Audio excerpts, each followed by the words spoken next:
It finally happened. Mr. Beast declares a Palestinian state. We're going to get into that, along with another controversy concerning Security Minister Itamar Ben Gvir. Is he really a racist like Western media is claiming, plastered all over the internet currently? And also, a UFC fighter finds a different way to defeat Holocaust denial. I'm Ben, and this is the Israel Guys.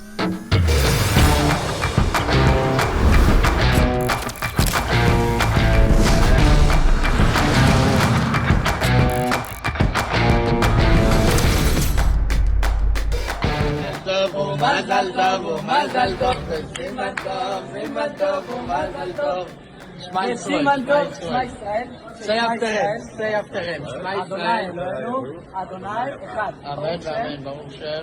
ברוך שם, כבוד מלכותו, לעולם ועד. That video was of a priest who recently discovered that he is actually Jewish, the son of Holocaust survivors, and he led his congregation here to the land of Israel on a trip to reconnect with his roots. He was at King David's tomb, and this Chabad guy overheard him telling the story and actually led him in putting tefillin on for the first time. Really cool to see his emotion there, his emotion connecting with his Jewish roots and connecting with putting on tefillin and his relationship with God. Really cool stuff there.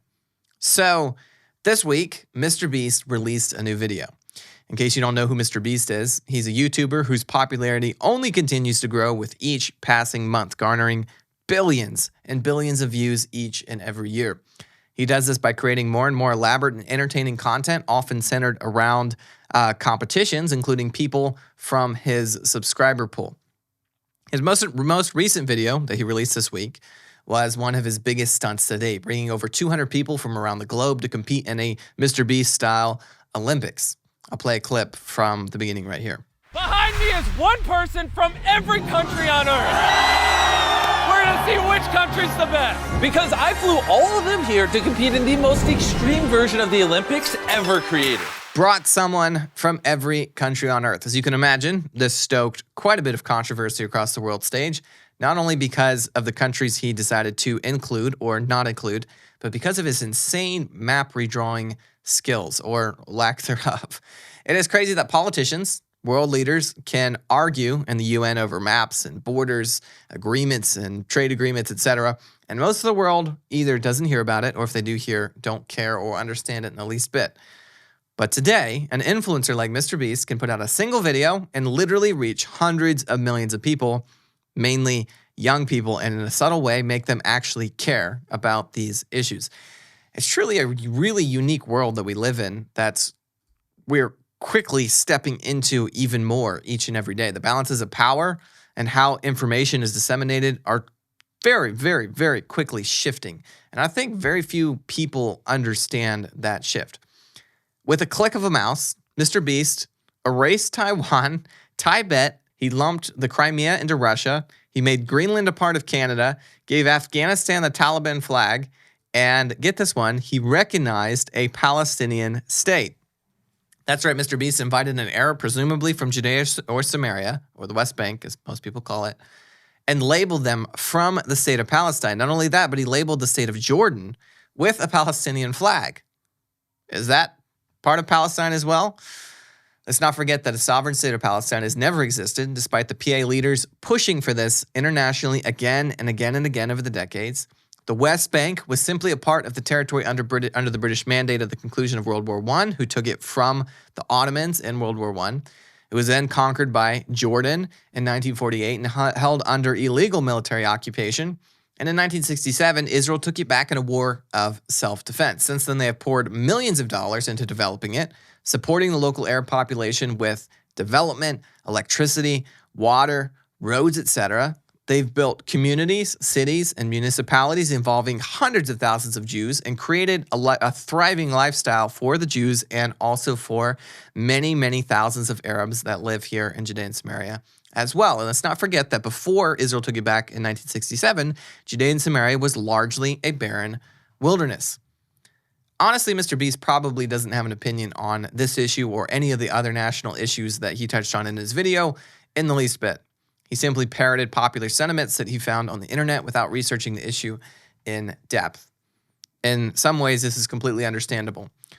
But what is not understandable is the fact that the issue he parroted when specifically in regards to Judea and Samaria is plastered across social media, the conventional media, politics, and the list goes on and on and on. What is the world's obsession in creating a Palestinian state on a couple thousand square miles of land that neither legally, morally, or traditionally belongs to quote-unquote Palestinians? If a country returns to their national homeland, takes back that homeland in a war of self-defense from another country, held it previously illegally, then that country goes on to develop that land, pour millions of dollars into its prosperity, treat the local population very, very well. What on earth is the problem with that? Why is there a double standard amongst the family of nations when it comes to Israel? In a minute, we're going to get into another controversy with Security Minister Itamar Ben Gvir, our favorite person to talk about recently. First, with the new school year just around the corner, it's important to remember that not every child has a parent to help them pick out that backpack or walk them to the classroom. Imagine being an orphan child facing the challenges of going back to school without the support of a loving family. But guess what? You can be their family. We're working with the Alomim Orphanage to help Israeli orphans gear up for a successful school year. These children have faced hardships that most of us can't even begin to fathom. As I'm sure most of you know, the Jewish people have faced so much over the generations. And even in Israel, they continue to face terror attacks on a daily basis. Some of these children have lost parents to terror, while others have parents that are mentally unstable.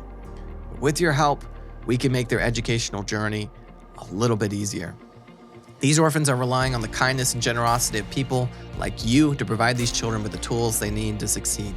By donating, you're not just buying school supplies or clothes, you're investing in a better future for these young children who have been dealt a tough hand. Your donation will go directly towards purchasing backpacks, clothing, shoes, and all the essential supplies that every child needs. Every dollar counts, and every small contribution can add up to make a huge impact. Your support is more than just financial. It's a godly message of hope and care that these children will carry with them every single day. Let's give these children their best shot at success as they head back to school. Remember, it's not just about backpacks and pencils.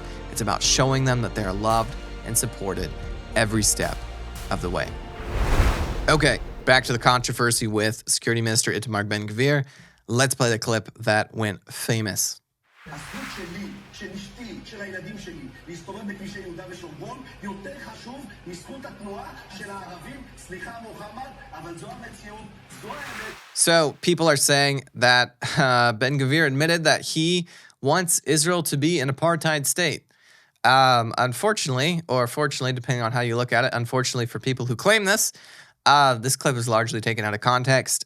People like to sample very small portions of it and put it up on the internet. I'm going to play this reaction video from this guy on YouTube because I feel like it's a fairly typical response to this. So just take a look at this here.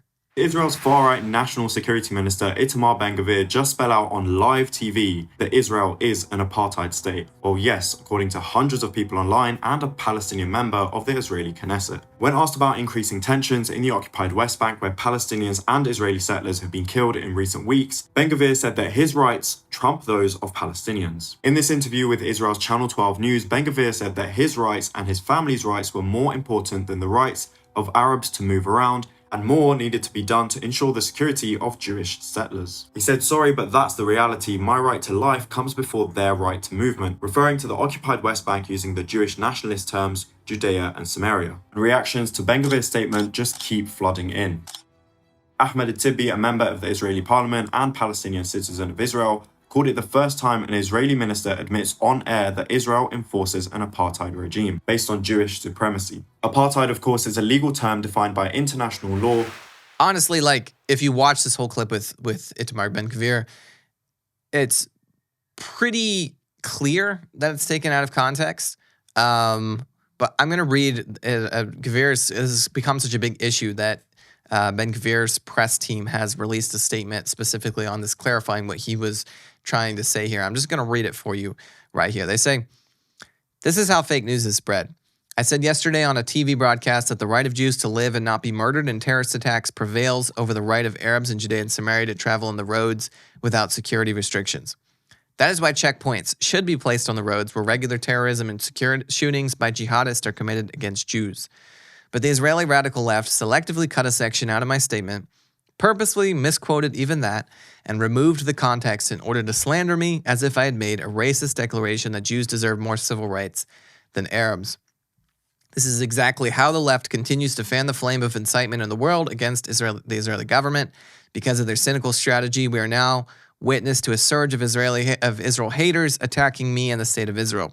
The left continues to cause them harm to the state, just as they have hurt the economy, our social cohesion, and the IDF over the course of the last 8 months. Shame on them. This continues to happen with Ben Gvir because he doesn't botch the truth. He is very good about speaking the truth in a very clear way, especially in media interviews. And he's unapologetic member of the state of Israel and the government. So he stands up for issues that actually need to be stood up for here in Israel. Because of that, his statements can come across as harsh.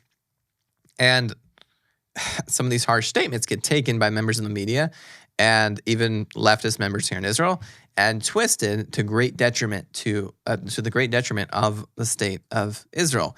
He is very clearly saying here that if Israelis are getting killed in certain places in Judea and Samaria on a regular basis, then inhibiting freedom of travel for Arabs is a natural consequence of what needs to happen. The priority here is that if people are getting killed, then in order for people not to get killed, inconveniences local Palestinians, and that's what needs to happen. It's unfortunate for local Palestinians that they would get inconvenienced in their travel. And of course, it's not something that anyone really wants to happen. But if Palestinians are killing Jews, then we have to prioritize life over freedom of travel.